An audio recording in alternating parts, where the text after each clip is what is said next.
नमस्ते दोस्तों। मेरे दो तीन लोग दोस्त थे, वो हमेशा मेरे से पूछते ना कि ये कोल इंडिया कितना रिटर्न्स देगा, कितना भागेगा। मैंने लॉन्ग टर्म के लिए रखा है, 5 सालों के लिए, 10 सालों के लिए, ठीक है। और जब जब ये पूछते हैं ना तो मैं हंसने लगता हूँ, फिर मैं कुछ बोलता नहीं। आज पर इस वीडियो में मैं बताऊंगा कि आखिर कोल इंडिया पे मेरा हंसने का मतलब मैं क्यों हंसता हूँ, ये इस वीडियो में बताऊंगा। और जो कोल इंडिया है आखिर ये कैसा कंपनी है, कैसा स्टॉक है, क्या हमको ये बम्पर रिटर्न दे सकता है, क्या इसके प्राइजेस जो कोल इंडिया का भी प्राइस चल रहा है, स्टॉक का प्राइस क्या डबल होगा, ट्रिपल होगा, चौपल होगा, ठीक है। कंपनी की वैल्यूएशन क्या है, स्टॉक कैसा है, बिजनेस कैसा है, डेप्ट फ्री है क्या, सारी बातें हम करने वाले, ठीक है। यहाँ पे जो कोल इंडिया है एक सरकारी कंपनी है, एक पीएसयू स्टॉक है, ठीक है। अगर मैं यहाँ पे शेयर होल्डिंग पैटर्न में दिखाऊं तो जो कोल इंडिया का मालिक कौन है, हमारा सरकार है, ठीक है। कितना परसेंट होल्ड करता है, अराउंड 63% के आसपास the president of Indian acting third minister of coal. मतलब हमारे ये भारत सरकार के अंदर ये कंपनी आती है कोल इंडिया। अगर कोल इंडिया की बात करूं तो ये एक मोनोपोली भी स्टॉक है। मोनोपोली यानी कि 80% का मार्केट शेयर है कोल प्रोडक्शन में, और बहुत बड़ी एक कंपनी है वाकई में अपने आप में। अगर मैं देखो इसके अगर देखो मैं कंपनी की आपको अच्छी अच्छी बातें बता देता हूँ, बाद में मैं इसकी सबसे बेकार बात बताता हूँ, ठीक है। यहाँ पे मेरा माइक चालू है, ठीक है। यहाँ पे देख सकते हो कि कोल इंडिया के पास अराउंड 90,000 करोड़ का रिजर्व पड़ा है। कितना? 90,000 करोड़ का रिजर्व। यानी कि आज आप कितनी कंपनी उठा लो, निफ्टी की बड़ी कंपनी उठा लो, उसका मार्केट कैप ही 90,000 करोड़ है। यहाँ पे कोल इंडिया के पास रिजर्व पड़े हैं 90,000 का। तो मतलब इससे ये पता चलता है कि काफ़ी दमदार कंपनी है। फिक्स असिस्ट की बात करूँ, प्रॉपर्टीज, लैंड्स, सबकी बात करूँ तो इनके पास 83,000 करोड़ का है। अगर यहाँ पे नेट प्रॉफिट दिखाऊं तो नेट प्रॉफिट इनका एक साल का अराउंड 35,000 करोड़ क्रॉस कर चुका है। कितनी कंपनी का तो मार्केट कैप इतना नहीं होता है, ठीक है। ये बात हो गई। यहाँ पे देख सकते हो कि इसका क्वार्टरली रिजल्ट 8-8, 10-10 हजार करोड़ आता है। कितने कंपनी का मार्केट कैप इतना नहीं होता है, ठीक है। समझ लो ना, बात को समझो, मैं आगे सारी बातें आपको बताऊंगा। तो देखो कोल इंडिया में ये सारी बातें सही है, ठीक है। फंडामेंटली भाई सरकारी कंपनी है, फंडामेंटल की क्या ही बात करें इसमें, मतलब दमदार रिटर्न्स। और अगर देखो मैं यहाँ पे नेट प्रॉफिट भी दिखाऊं आपको, एक सेकेंड, यहाँ पे देख सकते हो कि 2000 ये क्वार्टरली है, ईयरली पे आए। यहाँ पे थोड़ा ब्राइटनेस बढ़ा दूं, यहाँ पे देख सकते हो कि इसका 2020 में नेट प्रॉफिट था 16,000 करोड़, अभी हो चुका है 34-35 हजार करोड़। यानी कि 4 साल में नेट प्रॉफिट डबल हो चुके हैं, ठीक है। और कोल इंडिया के बिना भारत देश का काम नहीं चल सकता। बहुत बड़ी कंपनी, एक मतलब नवरत्न कंपनी आप बोल सकते हो, सरकार की नवरत्न कंपनी, ठीक है। यहाँ तक सारी बातें ठीक है, सब कुछ ठीक है, मानते हैं सरकार का सपोर्ट है, सब कुछ सपोर्ट है। पर घूम फिर के बात यही आता है ना कि ये अगर मैं 10 साल का इसका चार्ट पैटर्न दिखाऊं, मैं आपको और भी अच्छा चार्ट पैटर्न दिखा सकता था, पर बहुत सारे सेबी के रिस्ट्रिक्शन की वजह से भाई बोलूँ तो ये भी नहीं बताना अलाउड है, प्राइस क्या है, वो क्या है, तो भी हम चलो भाई आपके भलाई के लिए बता दें, ठीक है। यहाँ पे अगर देख सकते हो कोल इंडिया का जो प्राइस है अराउंड 400-420 के आसपास था कभी 2015 में, और आज क्या चल रहा है 2025। यानी कि 10 साल में कोल इंडिया का प्राइस वहीं का वहीं है। मतलब सोचो 10 साल पहले किसी ने कोल इंडिया में अराउंड जो भी समथिंग अमाउंट डाला रहेगा वो घूम फिर के उतना ही आ गया 2025 में, कुछ कमा ही नहीं, ठीक है। मतलब रिटर्न्स कुछ मिला ही नहीं। अगर वही मैं गोल्ड्स की बात करूँ तो भाई सोने का भाव देखो 2015 से अभी कितना हो गया। मतलब हर चीज़ बढ़ गई है, सब चीज़ बढ़ गई है। मिट्टी का भी दाम बढ़ गया, ठीक है। यहाँ पे अगर मिट्टी का भाव बताऊँ, पहले मिट्टी फ्री में मिलती थी, अभी जाओगे तो आप सिटी के में बात कर रहा हूँ, आपको 50 रुपये का, 40 रुपये का 2-3 पन्नी देते, तो मिट्टी तक का दाम बढ़ गया, पर स्टॉक प्राइस वहीं का वहीं पे। अब इसमें देखो गलती क्या है, मतलब स्टॉक का मतलब प्रॉब्लम क्या है। देखो ये एक सरकारी कंपनी, ठीक है, और सरकारी कंपनी सरकार के अंडर आती है, सरकार कंट्रोल करती है, और सरकार का नज़रिया कभी भी प्रॉफिट कमाना नहीं है। अब तो बोलोगे आप अरे तो प्रॉफिट कमा रही है तो क्यों नहीं भाग रहे, नहीं, मेरे बोलने का मतलब जो सरकार है उसका नज़रिया प्रॉफिट कमाना नहीं है, उसका नज़रिया लोगों की जो मांग है उसको पूरा करना है।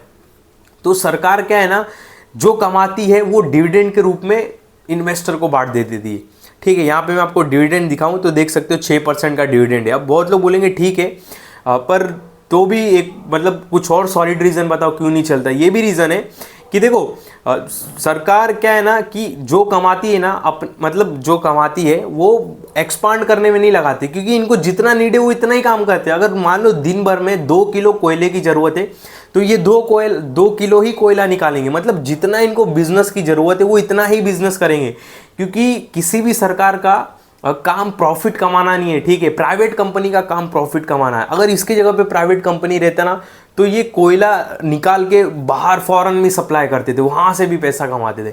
पर सरकारी जो कंपनी रहती है उनकी नीयत ये नहीं रहती है कि मैं प्रॉफिट कमाऊं, मेरा पी रेशियो बढ़े, मेरे स्टॉक का प्राइस बढ़े, बिल्कुल नहीं। सरकारी कंपनी क्यों बनी है? लोगों के लिए बनी है। तो लोगों की जितनी डिमांड है, मान लो इस पर टैक्स लगा दिया, कुछ लगा दिया, ठीक है।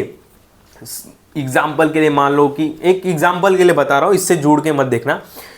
इलेक्शन आ रहा है, सरकार को चीजें सस्ती करना, ठीक है। मैं अडानी विल्मार की बात करता हूं, ठीक है। अडानी विल्मार देखो चलता ही नहीं है, उसका भी रीजन बताता हूं। अडानी विल्मार सबसे बड़ी वो मीठा तेल, क्या बोलते हैं इंग्लिश में, एडिजिबल ऑयल जो भी बोलते हैं, ठीक है। वो सबसे बड़ी कंपनी बनाती है, एक्सपोर्ट भी करती है, आई थिंक अब देशों में बेचती है। पर तेल के ऊपर किसका रूल्स है?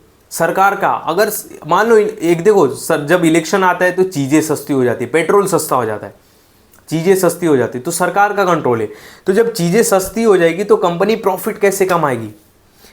कंपनी प्रॉफिट कैसे कमाएगी? तो क्या होता है ना, कभी कभी कंपनी 4 क्वार्टर प्रॉफिट कमाई, इलेक्शन आ गया, कुछ आ गया, डिमांड कम है, सप्लाई ज़्यादा है, जो कुछ भी हो रीज़न, जिसके वजह से सरकार कुछ डिसीजन लेती है और सीधा फर्क किस पे पड़ता है? कंपनियों पे पड़ता है। अब मान लो कि बोला भाई टैक्स कम लगाओ मीठे तेल पे, अडानी विल्मार जो काम करता है तेल का, ठीक है। अब उसमें अडानी विल्मार बोले भाई मेरी क्या गलती है, तुम क्यों कम कर रहे हो? तो वो बोलेगा भाई मैं सरकार हूँ, मेरे को इलेक्शन जीतना है, समझ रहे हो ना बात मेरे बोलने का मतलब, मेरे को जनता में अच्छा बनना है। तो तू हाल फिलहाल थोड़ा 3-4 महीने ना प्राइस कम रख। बोलेगा सरकार पेट्रोल वाले को भाई पेट्रोल का दाम 5 रुपये कम कर, इलेक्शन आ रहा है, समझ रहे हो ना बात मेरे बोलने का मतलब। तो सरकार के डिसीजन की वजह से कंपनी के नेट प्रॉफिट पे असर पड़ता है। ये सरकारी कंपनी अपने हिसाब से ही काम करती है, ठीक है। उनका मकसद प्रॉफिट कमाना नहीं है, ध्यान देना, समझे बात को, बोलने का मतलब मेरा ये है। यहाँ पे मान लो एक और एग्जांपल देता हूँ, एचडीएफसी बैंक मान लो, और एचडीएफसी बैंक का टक्कर वाला कौन है? SBI bank. Suppose HDFC bank same service दे रही है, एसबीआई भी सेम सर्विस दे रही है, पर एचडीएफसी बैंक वही सर्विस के 1000 चार्ज कर रही है। तो क्या लगता है एसबीआई भी आपको 1000 चार्ज करेगी? बिल्कुल भी नहीं, एसबीआई 800 रुपया चार्ज करेगी, क्योंकि सरकार को लोगों के सामने अच्छा बनना है, ठीक है। मतलब सरकार को लोगों की जरूरत पूरा करना है। वो थोड़ी ना एसबीआई बोलेगा मैं 1100 रुपया उसी सर्विस का लूंगा, लोग तो त्राहिमाम मचा देंगे। तो सरकार क्या बोलेगी, भाई हम सेम सर्विस देंगे 800 रुपये में, ठीक है। हम सरकारी है लोगों के भले के लिए, समझे, सरकार लोगों को भले के लिए काम करती है, प्रॉफिट के लिए नहीं, ठीक है। उनको मतलब नहीं है एसबीआई कितना प्रॉफिट कमाए नहीं कमाए, जनता खुश रहना मांगते हैं, 100 का एक बार।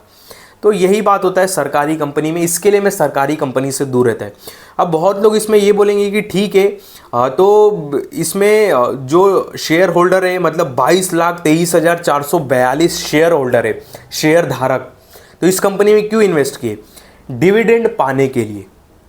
अब इन सारे जो रीज़न बताया ना, उन रीज़न के वजह से लोग इन्वेस्ट नहीं करेंगे। भाई अब मैं आपको एक चीज़ बता दूंगा कि इसका प्राइस 2015 में 16 में जितना था आज भी उतना ही। अगर मैं आपको एक चीज़ बता दूंगा, और डाउनफॉल भी देखो, मतलब एक टाइम पे ये 400 से कितना आ गया था, 117 रुपये आ गया था। मैं आपको बता दूंगा कि ये स्टॉक ऐसा है। तो क्या आप कोई बड़ा इन्वेस्टर या आप और मैं निवेश करेंगे? बिल्कुल निवेश नहीं करेंगे। बिल्कुल बोलेंगे भाई ये कंपनी में कौन निवेश करेगा, 10 साल 15 साल तो घूम के स्टॉक का प्राइस वहीं पे है, रिटर्न्स तो मिला ही नहीं। तो लोग इसमें निवेश करें, इसके लिए ये कंपनी डिविडेंड बांटती, कितना एफडी को फेल कर देती है। मैं आपको दिखाता हूँ, डिविडेंड यील्ड देख रहे हो कितना है, 7% के आसपास का डिविडेंड यील्ड है। और ये डिविडेंड यील्ड सीधा खाते में आपके आता है, नो मगजमारी, बैंक नहीं, ये नहीं, वो नहीं। तो ये जो निवेशक है ना, इसके वजह से निवेश करके रखे कि कंपनी नहीं चलती है, ठीक है, कंपनी चलती नहीं है। और ये मतलब जो भी निवेश किए उनको डिविडेंड मिलता है, डिविडेंड की वजह से निवेश किए, समझे बात को। लोग निवेशक भागे नहीं। अब सोचो, मान लो मैं 1 लाख रुपए बैंक में लगाऊंगा, एग्जाम्पल के लिए, ठीक है, मैं 1 लाख रुपए बैंक में लगाऊंगा, मेरे को, ठीक है, मेरे को एफडी का जो भी पैसा आएगा, अब मेरी क्या थिंकिंग रहेगी, मैं 1 लाख रुपए उसमें लगाने से अच्छा मैं एग्जाम्पल के लिए कोल इंडिया में लगाता हूँ, मेरे को 6-7% के आसपास का डिविडेंड मिलेगा, सीधा अकाउंट में आएगा। और जो स्टॉक का प्राइस बढ़ेगा वो अलग, मैं उसमें एग्जिट भी ले सकता हूँ डिविडेंड का अमाउंट लेके, ऐसे भी कर सकते हैं। तो लोग इसमें ही निवेश करेंगे। तो इसके वजह से जो निवेशक है ना, केवल डिविडेंड पाने के लिए और सेफ इन्वेस्टमेंट के पर्पस के हिसाब से निवेश करते, बाकी रिटर्न्स बोलोगे तो बिल्कुल भी नहीं। एक यूट्यूब पे मैंने वीडियो देखा था, उसमें बहुत अच्छा एग्जांपल दिया था, मैं वो रिपीट करता हूँ कि कोल इंडिया एक ऐसी कंपनी है कि मान लो कि आपने घर खरीद लिया, घर से आपको भाड़ा मिलता रहेगा, घर आप रेंट पे चढ़ा दोगे, भाड़ा मिलता रहेगा। आप सोचोगे कि घर का प्राइस बढ़ जाए, तो बहुत गलत हो आप यहाँ पे, समझे। तो इसके लिए मैं हंसता था जब पूछते थे ना मेरे से कि कोल इंडिया चलेगा नहीं चलेगा, डबल। देखो भाई, ये एक प्योर डिविडेंड पेइंग स्टॉक है, और मेरे ख्याल से अगर कोई उम्मीद लगा के रखा है, ठीक है, तो मेरे ख्याल से वो गलत हो सकता है, ठीक है, क्योंकि आपके सामने पूरा मैंने डाटा रख दिया। एक सरकारी कंपनी है, सरकारी कंपनी का मकसद कभी भी प्रॉफिट कमाना नहीं है कि प्रॉफिट कमाए, अपना पी रेशियो ऊंचा करे और इन्वेस्टमेंट करे, कुछ नई कंपनी एक्वायर करे, बिल्कुल नहीं।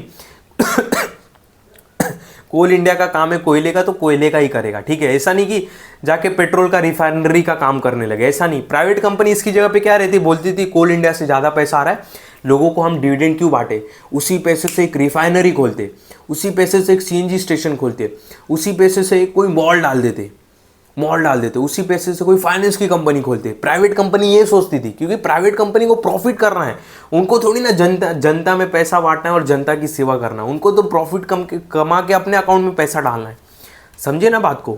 तो इसके लिए आप नोटिस करना कि जितनी भी सरकारी कंपनी है हमेशा लो पीई पे रहती है और हमेशा 200 डे मूविंग एवरेज के नीचे रहती है। मैं इसका चार्ट पैटर्न नहीं खोल सकता, रिस्ट्रिक्शन है।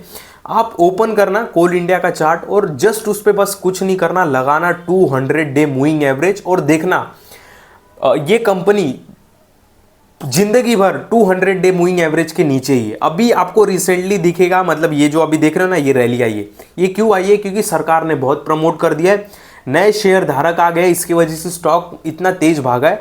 बट इस रैली को वो मजबूत वाली रैली मत समझो, ठीक है, वापस डाउन भी आ चुका है। तो आप इस रैली को छोड़ दो, जो अभी बुल रन था, मतलब नए लोग आए, जब देखो नए लोग आते हैं, नए इन्वेस्टर आते हैं, स्टॉक को खरीदते हैं और स्टॉक ऊपर जाता है, सिंपल सी बात है। पर ये वन टाइम हुआ, हमेशा ऐसा नहीं होता है, ठीक है।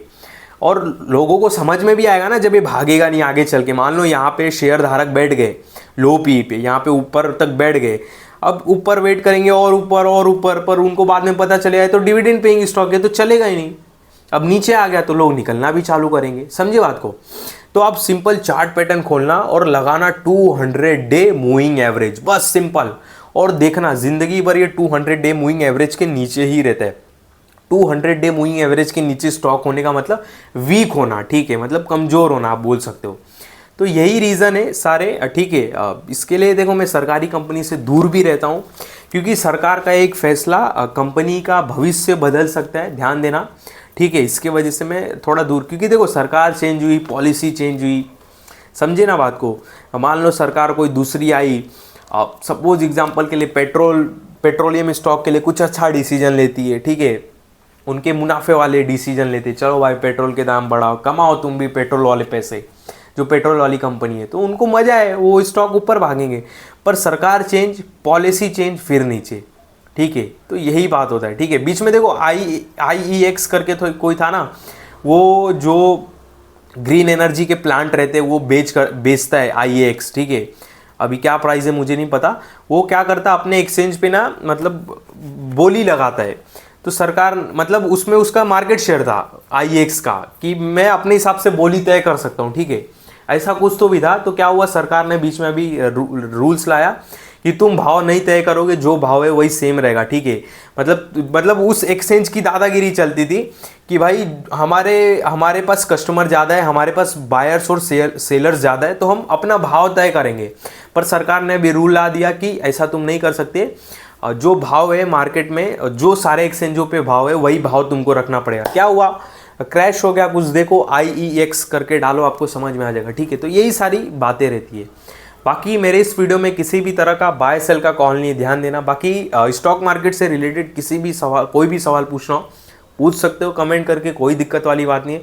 बाकी मेरे इस वीडियो में या किसी भी वीडियो में कभी भी बाय सेल का कॉल नहीं रहता है, इस बात का आप बहुत बहुत ध्यान देना।